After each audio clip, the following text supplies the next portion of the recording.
దయచేసి న్యూస్ లోకి వెళ్లే ముందు ఈ వీడియోని లైక్ చేయండి, ఛానల్ ని సబ్స్క్రైబ్ చేసుకోండి. తెలంగాణ రాష్ట్రంలో కాంగ్రెస్ కరెంటు బ్రహ్మాండంగా ఇస్తుందట. కాంగ్రెస్ అంటేనే కరెంట్ అంటేనే కాంగ్రెస్, పెట్టింది పేరే కాంగ్రెస్ అని మరి వాళ్ళు చెప్తారు. మీరు నమ్ముతున్నారా? నేనైతే ఎట్టి బస్సు నమ్ముతలేను. కాంగ్రెస్ యొక్క నీచమైన రాజకీయ చరిత్ర మనకు తెలుసు కాబట్టి నేనైతే నమ్ముతలేను. మరి మీరు నమ్మితే నాకు దయచేసి పోలింగ్ లో రెస్పాండ్ కానీ. టైటిల్ ఏం తీసుకున్నామంటే కాంగ్రెస్ అంటేనే కరెంట్ అని చెప్పేసి ఇలా ఈవినింగ్ రేవంత్ వెలుగు తెలంగాణ చీకటి, రేవంత్ రెడ్డి గారి యొక్క వెలుగు తెలంగాణ చీకటి అనే పత్రిక విషయం ఏం చెప్తానంటే కాంగ్రెస్ అంటేనే కరెంటు జనవరి 15 కల్లా వైటీపీఎస్ ప్రారంభించట, గ్రీన్ పవర్ ఉత్పత్తి కేంద్రంగా తెలంగాణ, యాదాద్రి పవర్ ప్లాంట్ పరిసరాల్లో విద్యా వైద్య సౌకర్యాలు. ఉప ముఖ్యమంత్రి మల్లు భట్టి విక్రమార్క గారు భూ నిర్వాసితులకు ఉద్యోగ నియామక పత్రాలు పంపిణీ చేసింది. ఇంతవరకు ఇందులో సిలికా పంపిణీ. ఇప్పుడు యాదాద్రి పవర్ ప్లాంట్ ఎవరు పెట్టిరా? కాంగ్రెస్ పెట్టిరా? నాగేశ్వర బీఆర్ఎస్ పార్టీ ఘనత అనుకుంటారు. అది నేను చెప్పడం అవసరం లేదు, నేను చెప్పే అవసరం లేదు. వాళ్ళ వెంకరెడ్డి గారు, కోమరెడ్డి వెంకరెడ్డి గారు మన పక్కన మా అన్న వెంకటం ఉందిగా, వెంకటన్నే చెప్పిండు ఒకనాడు కలవకుండా చంద్రశేఖరరావు పుణ్యం అని. తెలంగాణ రాష్ట్రంలో గత 20 నెలలుగా కాంగ్రెస్ సర్కార్ వచ్చింది. 20 నెలలకెళ్ళి కరెంటు లేక నీళ్లు లేక రైతులు అరిగోస పడతారు. కానీ మరన్నీ ఏమంటే కాంగ్రెస్ అంటే కరెంట్ అంటే కాంగ్రెస్. నమ్ముతారా నమ్మరా? మీరు చెప్పినారు. ఇంత సిగ్గుమాల స్టేట్మెంట్స్ చేయగలిగేది ఒక కాంగ్రెస్ తోనే సాధ్యమవుతుంది, ఇంకోళ్ళకి సాధ్యం అయ్యేది కాదు ఇది. ఎందుకంటే అంత అబద్ధాలు చెప్పగలిగే గుణధైర్యం కాంగ్రెస్ వాళ్ళకు ఉంటుంది, బీజేపీ వాళ్ళకు బీఆర్ఎస్ వాళ్ళకు నాకు తెలియదు. ఎంత సిగ్గుమాల స్టేట్మెంట్స్ అయితే నాకు. అందుకే మేజర్ టైటిల్ తీసుకున్నా. దౌర్భాగ్యంగా దుర్మార్గంగా కరెంటు ఒక రోజుకి 10 నుంచి 15 సార్లు చేయగలిగిన చరిత్ర ప్రజా పరిపాలన చరిత్ర. ప్రజా పరిపాలన అంటే ఏంది? ప్రజలను ముంచే పరిపాలన. ఎట్లా ముంచాలి, ఎట్లా మోసం చేయాలి. 24 గంటల కరెంటు నిరంతరాయంగా వస్తుంది. కరెంట్ ఎందుకు పోతుంది? మేము దివాలా కారణమా? రైతు బంధు ఎందుకు రాదు? మేము దివాలా కారణమా? కేసీఆర్ ఉంటే వచ్చిన మీరు ఎందుకు రాదు? మాకు ఇంకా డబల్ వస్తుంది అని చెప్పి ఇలా బతికేంది, ఇలా పరిస్థితి ఏంటంటే ఇగో ఈ రకంగా కనిపిస్తావు. దయచేసి కాంగ్రెస్ నాయకులు ఒకే ఒక సూచన చేస్తాను, ఎట్టి పరిస్థితుల్లో ఇంకొకసారి ఈ కరెంటు పైన స్టేట్మెంట్ తెచ్చు అని మీ మోకాల మీద ఉంచే రోజులు వస్తాయి. అందుకే మా వాళ్ళు 100% చెప్తారు కాంగ్రెస్ అంటేనే కరెంటు అని చెప్తే ప్రజలు చీదరించుకుంటారు, షీ అంటారు. షీ ఇంత సిగ్గు లేకుండా చెప్తారా నాయకులని అనుకుంటారు. మరి నీ కర్మ మారాపోతే ఎవడేం చేయలేడు. మల్లు భట్టి విక్రమార్క గారు దమ్ము ధైర్యం బస్సు కరెంట్ ఇచ్చినాక రైతులకు ప్రజలకు 24 గంటల కరెంటు నిరంతరాయంగా ఇచ్చినాక మారదాం. హైదరాబాద్ నడి సెంటర్ లో గచ్చిబౌలి లాంటి ప్రాంతంలో కరెంటు పోదని గగ్గోలు పెడతా అంటే సిగ్గు లేకుండా కాంగ్రెస్ అంటే కరెంటు అంటే కాంగ్రెస్.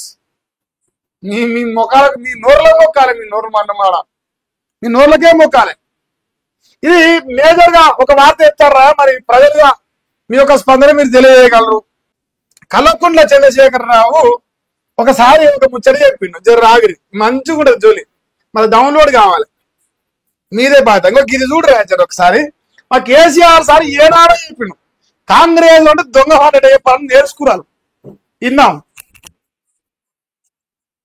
ఆ రోజు 7 లక్షల మెట్రిక్ టన్నుల యూరియా వాడుతుంది తెలంగాణ. ఇవాళ 27-28 లక్షల మెట్రిక్ టన్నులు వాడుతుంది. 28 lakhs టు వేర్. ఎరువు బస్తలు అయితే మనుషులు తినరు కదా అధ్యక్ష. తింటామంటే కాంగ్రెస్ వాళ్ళు పంపిస్తాం, మాకు అభ్యంతరం లేదు. అవైతే మనుషులు తినరు. పంటలకే పని చేయండి సార్. మా తుమ్మల నాగేశ్వరరావు గారికి ఎరువుల బస్తాలు తినే అలవాటు ఉందంట. ఎందుకంటే షార్టేజ్ వచ్చింది, కేంద్రం పంపించినా షార్టేజ్ వచ్చిందని వాళ్ళు బీజేపీ వాళ్ళు అంటారు. సో అందుకే ఏమంటున్నాం అయితే మా కల్వకుంట్ల చంద్రశేఖరరావు గారు చెప్పినట్టుగా ఇంకేస్ కాంగ్రెస్ వాళ్ళ కొరకన్నా యూరియా తినంత ఆశ ఉంటే చెప్పి పంపిస్తాడట. అది ఫస్ట్ పాయింట్. నేను చెప్పుడు మీరు పోవడం లెటర్లు రాసుడు ఒక 15 చక్కెర కవర్ ఢిల్లీకి వచ్చింది. అంత పోయి వాళ్ళని పీడి తెస్తే ఇలా స్టెబిలైజ్ అయితే బ్రహ్మాండమైన ఎరువుల కొడుతుంది అధ్యక్ష. అదే కాంగ్రెస్ పీరియడ్. నేనేం చెప్పినా కల్వకుంట్ల చంద్రశేఖరరావు గారు ఒక పాయింట్ చెప్పారు, కేంద్రం కాడ 1కి 10 సార్లు ఊరికంటే ముందర ఇతరా ఇయరా అని బతలాడుకొచ్చుకొని అంటారుగా బెదిరించి కొట్లాడి తీసుకొచ్చినా అని చెప్తున్నాడు. ఆనాడు యూరియా సమస్య ఉందా అధ్యక్షుడు లేదు అని చెప్పారు అసెంబ్లీ సాక్షిగా. ఇవాళ పరిస్థితి ఏంది?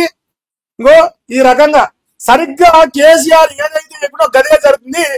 ఇవాళ రైతాంగం బతుకులు ఏం చెప్తాను ఇంకా ముచ్చట ఉంది. ఇంకా చెప్పుల లైన్లు పోలీస్ స్టేషన్లు ఎరువు బస్తాలు మళ్ళా కాంగ్రెస్ వస్తే అదే వస్తుంది. మళ్ళా చెప్పుల లైన్లు కేసీఆర్ నాలుగు మరి మచ్చ ఉందా లేదా నాకైతే ఉందా? నిజంగా ఏం చెప్పిండో గది జరుగుతుంది. ఇలా రైతుల బాధలు రైతుల ఆదాయం ఉంటే కల్వకుంట్ల చంద్రశేఖరరావు గారు తన నోటికెళ్ళి ఏదైతే సెలవిచ్చిండో కాంగ్రెస్ వస్తే నీళ్ల బాస్తుంది, కాంగ్రెస్ వస్తే కరెంటు బాస్తుంది, కాంగ్రెస్ వస్తే యూరియా బస్తాల బాస్తుంది, కాంగ్రెస్ వస్తే లాడి దెబ్బలు వస్తాయి అన్నట్టు ప్రతి ఒక్కటి చెప్పింది చెప్పినట్టుగా మక్కి జరుగుతుంది తెలంగాణ రాష్ట్రంలో. అవునా కదా మీరు చెప్పండి. ఛార్జీలు 3 గంటల కరెంట్ 3 గంటల 7 గంటలు ఏది రాదు అసలు. మా సోదరుడు కానీ చెప్తుంది అధ్యక్ష మళ్ళా కాంగ్రెస్ కి వస్తే అధ్యక్ష కరెంటు గోల్మాల్, రైతు బంధుకు రామ్ దళిత బంధుకు చేయదు. మేము పోయినాం సారు మా బతుకుల మన్ను పడవి. నువ్వు 10,000 ఇస్తుంటే మా అన్న 15,000 దిక్కుతా అనుకుని ఆశపడేసారు మా రైతాంగం. అంతకంటే అనుభవిస్తారు. ఏమి రాయన కాంగ్రెస్ ఓటేసి ఏం పాపం వచ్చారా, ఎన్ని బాధలు పడుతుంటారా, ఎందుకు వేస్తున్నారు అని ఇలా గ్రామాల్లో నా రైతు బిడ్డలు బాధపడతారు. పుణ్యానికి వద్దంటే 10,000 రూపాయలు వేసే కేసీఆర్ వదులుకొని ఈ దొంగల రాజ్యాన్ని పట్టుకొచ్చుకొని ఏమి బాధరా అని చెప్పేసి అంటారు. సో రైతుల ఆవేదన, రైతుల గోస, యూరియా బస్తాల కష్టం, నీళ్ల గోస, కరెంటు బాధలు తెలిసినోడు ముఖ్యమంత్రి ఉంటే ఫామ్ హౌస్ లో వండుకుంటేంది, సెక్రటరీలో వంటేది, పని చేస్తాడు ఏడవైనా పని చేస్తాడు కదా. పనికి మాలోడు కాలేజీలో వండుకున్నా, ఫామ్ హౌస్ లో వండుకున్నా, ఇంకా ఢిల్లీలో వండే పొడిచేది ఏమి లేదు కదా. 24 గంటలు పండుకోకుండా పొడిచింది ఇదే కదా 20 నెలలకి వెళ్ళి అని లోకం అంటాను. రేవంతన్న నాకేం సంబంధం లేదు. మళ్ళీ నా యొక్క పని చేయి, నేను ముందే చెప్తాను. సో ఇది కాంగ్రెస్ అంటేనే కష్టాలు, కాంగ్రెస్ అంటేనే బాధలు, కాంగ్రెస్ అంటేనే గోస అని ఇప్పుడు దీన్ని మార్చుకోవాలి మన టైటిల్. అప్పుడు సాఫ్ట్వేర్ సెట్ అవుతుంది. సిగ్గి లేదు మీకు. ఇంకా కొలువులు ఇస్తున్నారు మీరు, 2 లక్షల కొలువులు ఇస్తున్నారు. ఆ నిరుద్యోగులు ఏమంటారు? కేసీఆర్ ఇచ్చిపోయినా 50,000 నీ దద్దమరిచి 10,000 కూడా వీకేలే అంటారు. సరిపోయిందా? కడుపు నింజదా? గజవంటి మాటలు మీరు వాడతారు. మీ టైం బాగాలేదు, ఏం చేయదు, మీ టైం బాగాలేదు. ఇది పరిస్థితి. తర్వాత ఇక మరొకటి ఏంటంటే ప్రజల ప్రాణాల కట బాధ్యులు అంటారు. లైసెన్స్ లేకుంటే కేబుల్స్ కట్ చేయాలి. రామంతపూర్ విద్యుత్ ఘటనపై ఇంకోటి సీరియస్ అయింది. కేక్ కట్ చేయాలన్న బాడు తలగొరి పెట్టడం కలిసి చేసింది. మామూలతో కొందరు ఉద్యోగుల జేబులు బరువెక్కుతున్నాయి. సమాజం సిగ్గుతో తలదించుకోవాల పరిస్థితి. కరెంటు షాక్ ప్రమాదంపై ఎవరికి వారే చేతులు దులిపేయడం ఏంటి, దులిపేసుకుంటే ఇలా జస్టిస్ నగేష్ భీమపాక ఎమోషనల్ గా కామెంట్ చేసిండు. సో ఎవరైతే నిన్న మనం లైసెన్స్ లేకుండా ఈ నెట్వర్క్ కేబుల్స్ అని పెట్టుకురో అని తీయడం తప్పేం కాదని మరి హైకోర్టు ప్రధాన న్యాయమూర్తి గారు కూడా మరి ఆయన స్పందించిండు. యావత్ తెలంగాణ రాష్ట్ర వ్యాప్తంగా మన చేసిన దానికి నేనేం వ్యతిరేకించలే. ఎందుకంటే ఇప్పుడు వాడు లంగో దొంగ వాడు కేబుల్ వేసిండు. మీ శతగాని సన్నాసుల పరిపాలనలో కరెంటు షాక్ తగిలి చచ్చిపోయారు, పాపం 6 చచ్చిపోయారు. సో దానికి సంఘీభావంగా మరి మీరు చేసిన కార్యక్రమానికి మీ మద్దతు ఇచ్చినాం, సీరియస్ గానే మద్దతు ఇచ్చాం. ఎందుకంటే అరే ఎవరైనా సరే ఇప్పుడు అదే పొజిషన్ మన బిడ్డలు ఉండకూడమా? సో 6 ప్రాణాలు బలిగొన్నారు కాబట్టి ఆ సందర్భంగా ఈ కేబుల్ ప్రొవైడర్లు అందరూ నీకేసారు, మళ్ళీ వాళ్ళు సెట్ చేసారు. మరి ప్రస్తుతానికి అయితే వస్తుంది, ఇంకా అది ఎట్టనా అయ్యిందా మనకు వాళ్ళు ధర్నాలు దీక్షలు చేసారు. సో రేవంత్ అన్న నేను చేసిన సంసారి పని అని చెప్పుకోవడానికి ఈ వార్త వేసారు. ఎలుగుతుండ్రు రేవంత్ అన్న, ఎలుగుతుండ్రు, ఎలుగు పేపర్ కాబట్టి ఎలుగుతారు. మరి ప్రజలు ఎలుగుతలేరు, చీకట్లో పోతారు. రోజు ప్రజలు చీకట్లో పోతారు. రేవంత్ అన్న మరి దాని సంగతి చూడాలి. ఇక ఇదే ఒక వార్త పక్కన పెడితే ఇంకో అసలు ముచ్చట ఇక్కడ ఉన్నది.